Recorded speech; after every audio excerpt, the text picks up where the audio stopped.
Bonsoir à tous, bienvenue dans le Journal de l'Afrique. Voici les titres. Le bilan qui s'alourdit après l'explosion d'une mine dans le nord du Mali. 2 soldats français sont décédés des suites de leurs blessures. Hier, un jeune soldat de 19 ans était mort sur le coup. Un hommage national sera rendu aux 3 militaires français la semaine prochaine.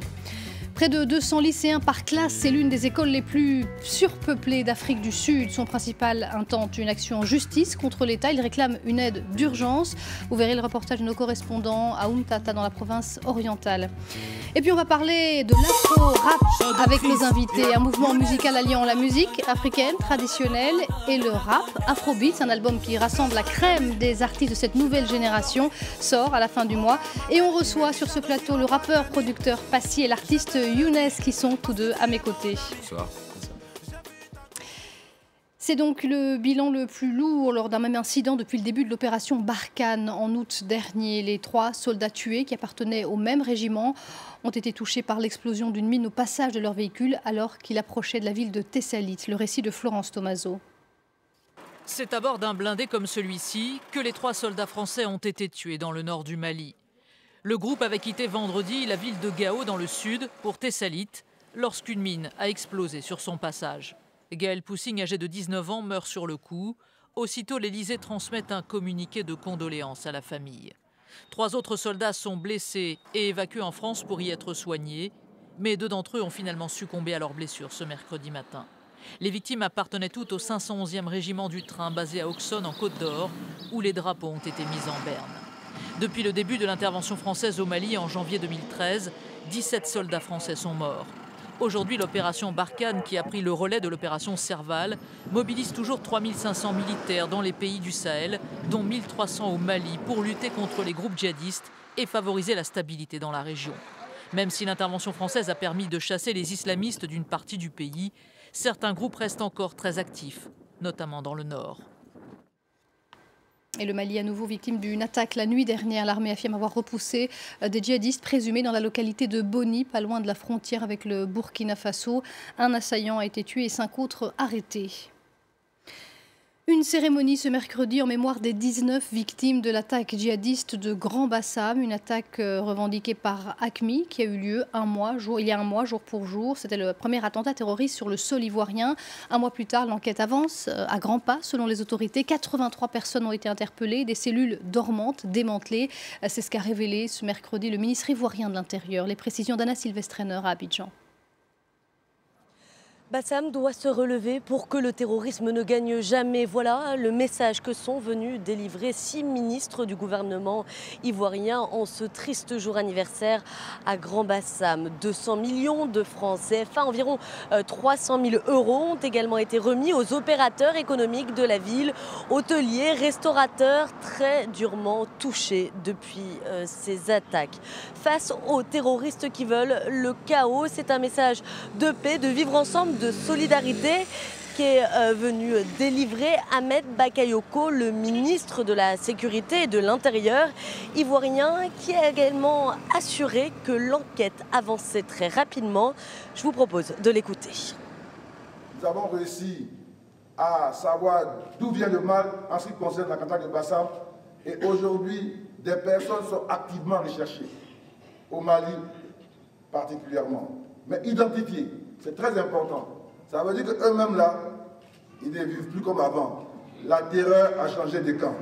On sait désormais précisément quel a été l'emploi du temps des terroristes avant l'attaque de Grand Bassam. Ils ont loué une villa, dormi la nuit précédente dans une chambre d'hôtel et sont arrivés sur la plage, une glacière à la main comme des touristes avant d'ouvrir le feu. Au total, 83 personnes ont été arrêtées dans le cadre de cette enquête, dont 16 directement en lien avec les attaques de Grand Bassam. Mais un mois après les premiers attentats de l'histoire de la Côte d'Ivoire, Kounta Dalla, le suspect numéro 1, le commanditaire présumé de l'attentat, est lui toujours recherché. Passy, je me tourne vers vous, vous parlez musique à la fin de cette édition, mais vous vouliez réagir à ce sujet sur Grand Bassam. Vous étiez là-bas il y a un mois. On devait tourner les images du clip avec Younes et Shadow Chris. Et donc on a vécu la peur un peu dans le pays. Et donc on est de tout cœur avec les Ivoiriens et les familles des défunts. On va à présent s'intéresser au Congo-Brazzaville dont vous êtes originaire pour s'interroger sur ce qui se passe dans la région du Poul. Les observateurs indépendants n'y ont quasiment pas accès. Les autorités assurent mener une opération militaire proportionnée dans cette zone dont est originaire le pasteur Mtoumi, accusé d'être derrière les attaques récentes de Brazzaville après la présidentielle. Les organisations de défense des droits de l'homme, elles, dénoncent des exactions et des bombardements aveugles. Écoutez. Il y a eu des écoles qui ont été bombardées, il y a eu des dispensaires, mais lorsque nous suivons la déclaration du porte-parole de la police qui nous dit que c'était une opération de routine. Est-ce que l'opération de routine peut avoir des bombardements? Et est-ce que l'opération de routine peut utiliser effectivement les hélicoptères? Nous demandons que le chef de l'État prenne ses responsabilités pour restaurer un État de droit et un État où le respect de la personne humaine est effectivement mis en exergue. Puis j'ajoute que le pasteur Mtoumi, lui, est toujours en fuite. Le président du Malawi a déclaré l'état de catastrophe naturelle dans le pays en cause, la terrible sécheresse qui frappe l'Afrique australe. Le Mozambique voisin a également touché et annoncé qu'il allait mobiliser près de 10 millions de dollars pour sa population. En Afrique du Sud, une école défie le ministère de l'Éducation. Son principal a intenté une action en justice pour que les autorités lui viennent rapidement en aide. Il s'occupe de près de 2000 élèves et n'a qu'une dizaine de salles de classe. Reportage dans la province orientale à Umtata de Caroline Dumais et Stéphane Carstens. C'est l'une des écoles les plus surchargées du pays. 198 lycéens dans cette classe de seconde. On travaille sur les genoux. Il n'y a pas de place pour les tables. Les enseignants n'ont même pas suffisamment de fournitures scolaires. C'est pas facile pour nous, aucune intention individuelle. Par exemple, je faisais la classe et j'ai donné des devoirs, mais je n'ai aucun moyen de savoir s'ils les ont faits. Nous sommes à une dizaine de kilomètres d'Umtata, dans la province natale de Nelson Mandela. Cet établissement accueille près de 1900 enfants. Aucune classe n'a moins de 80 élèves. Et les effectifs augmentent tous les ans. Le principal se bat depuis 10 ans pour qu'on lui agrandisse son école et il aurait besoin de 24 professeurs supplémentaires, mais rien ne vient. Alors le comité de gestion a décidé de poursuivre en justice le ministère de l'Éducation qui a failli à ses devoirs. Si le ministère ne peut pas fournir les services qui lui incombent, alors notre seule solution, c'est de le poursuivre en justice pour le forcer à accomplir ses devoirs.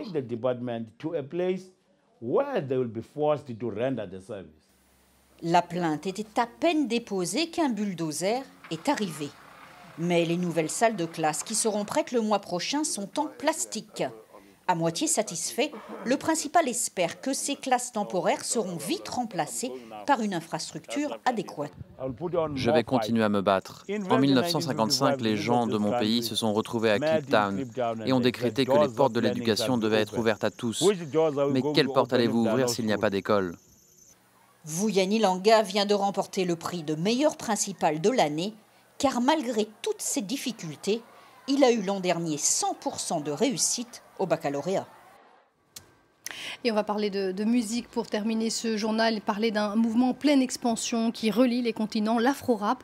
Un album Afrobeats Factory sort le 29 avril, une compilation qui présente des jeunes talents issus de ce mouvement produit par le rappeur Passy, qui est notre invité, et où vous apparaissez Younes, chanteur, artiste qu'on a vu notamment dans l'émission The Voice l'an dernier. On va tout d'abord écouter, avant de parler de cette musique, on va écouter un extrait où vous apparaissez Younes, C'est pas possible, et on en parle juste après. Shadow Chris, yeah. Younes, 2h30, j'étais endormi. Mon gars m'appelle, il me dit Shadow, je suis en boîte de nuit. Je te le dis, parce que tu es mon ami. J'ai vu ta go et j'ose pas te dire ce qu'elle fait ici. Je lui dis non, c'est pas possible, ça ne peut être que son sosie. Je lui dis non, c'est pas possible, elle m'a dit qu'elle allait dormir. Il m'a dit non, c'est pas possible. Non, non, non, c'est pas possible.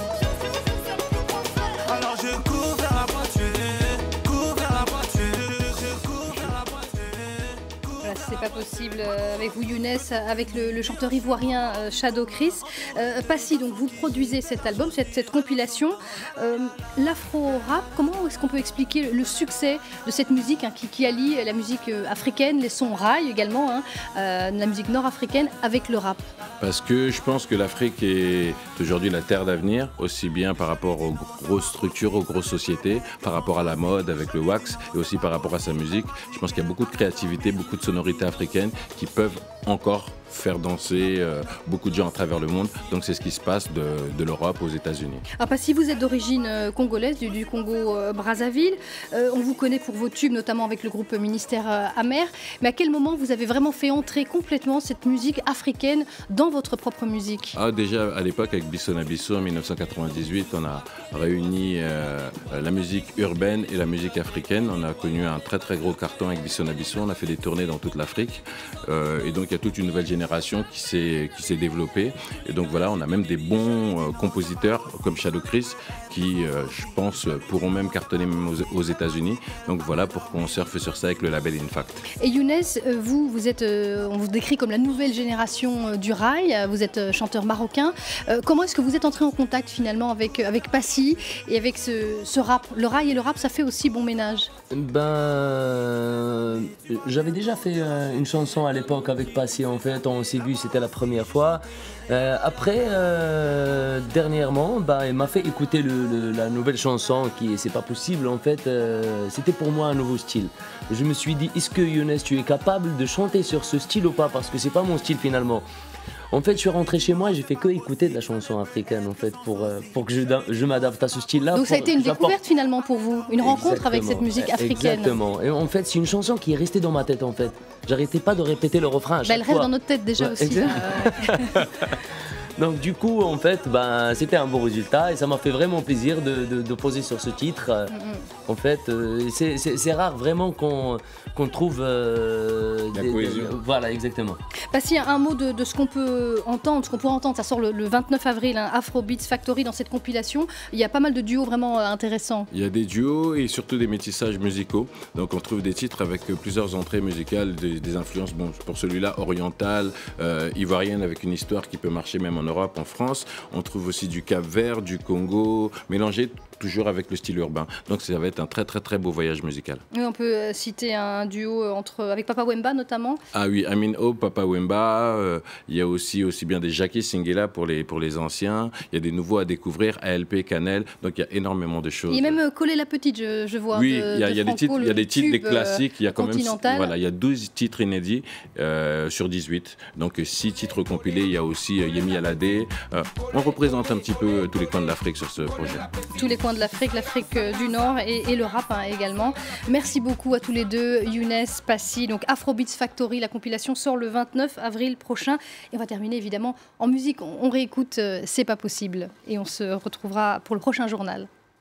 Tu m'as dit qu'elle dormit ce soir, qu'elle et toi c'était la victoire, qu'à tes côtés et s'éclatait, qu'elle et toi y'avait pas de secret. Mais elle est là avec ses copines, avec des ordres de danse, coquine. À peine habillée, tous les gars j'étais délié. Je lui dis non, c'est pas possible, ça ne peut être que son sosie. Je lui dis...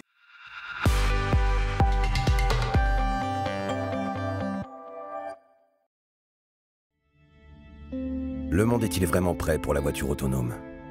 Un véhicule intelligent qui pense vite et seul pour assurer une meilleure protection à l'intérieur comme à l'extérieur.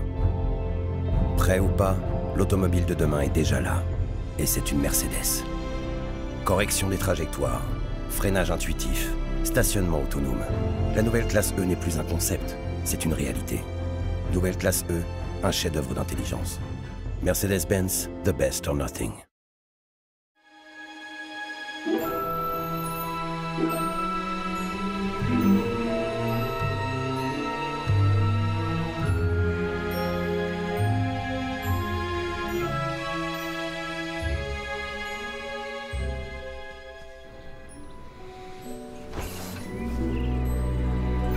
C'est vrai, on pourrait se croire dans le futur.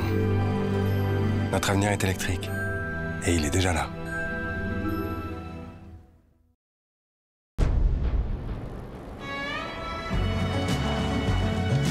I don't wanna wait anymore, I'm tired of looking for answers.